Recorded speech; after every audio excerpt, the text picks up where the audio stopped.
One thing that you mentioned there with the guard in general, especially with going from closed guard to open guard, I think it's a very common learning hurdle that a lot of people go through. I went through it myself, certainly, where you get good at closed guard, you feel comfortable with closed guard, and it's like, man, okay, well, I've got my opponent like locked in here. I've got them snagged up. They can't really stand up, they can stand up, but they can't really like run away or cut angles as easily because I've got my legs wrapped around their torso.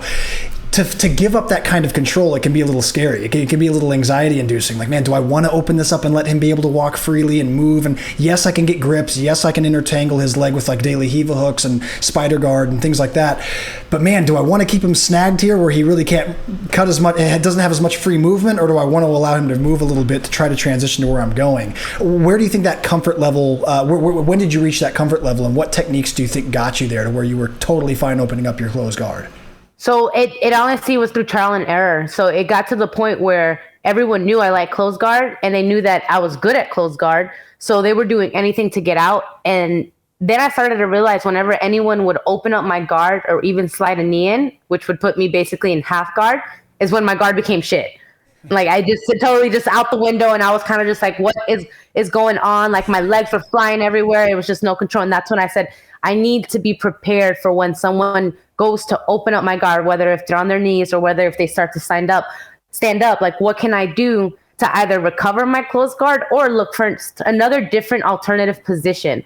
So then that's when I started opening up and going to spider guard. I figured with my flexibility and like holding onto the sleeves, and that helped me a lot. So even going against bigger guys, like then I started to say, there was like a whole world of like different techniques, like a plethora of techniques from open guard. Like that's when I started seeing De La Hiva, spider guard, lasso guard, like omoplatas from open guard, triangles. And that's when that's it. It all started clicking. That's awesome. You wrote. Yeah. And like I said, through trial and error in training, like I would have one partner, his name is Stravinsky.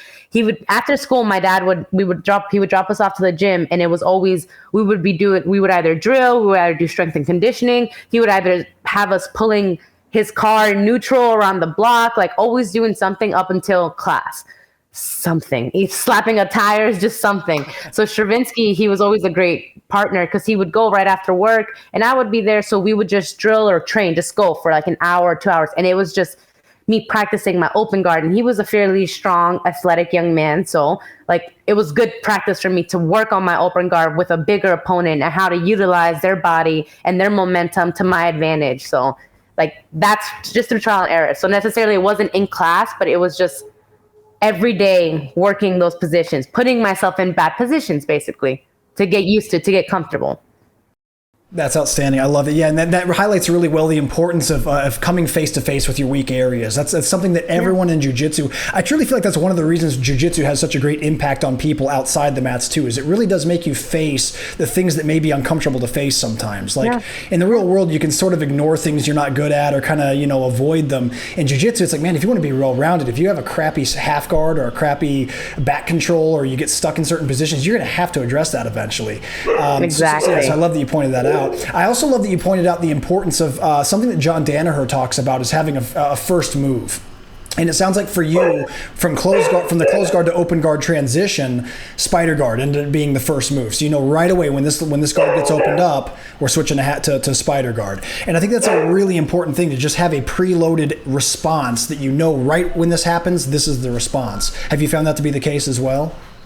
Yeah, I mean, that once everyone has their go-to moves. Yeah. Everyone has what works for them and what doesn't work for them. So again, it was all through trial and error, and that's how I was able to explore different positions and different moves, because I would get stuck on one position and like that position. As soon as they'd open my closed guard, I'd go right to spider guard and then start working sweeps from there. Eventually, people started to catch on, started collapsing my knees or started dropping down to their knees to pressure, and then I'd just sit there kind of stuck, and I'm like, what can I do next?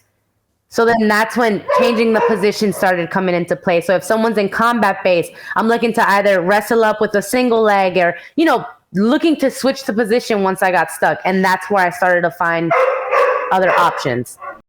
That makes perfect sense. Do you want to check on the dog? Yes, please. Yeah, I was just about to ask you. It's all good.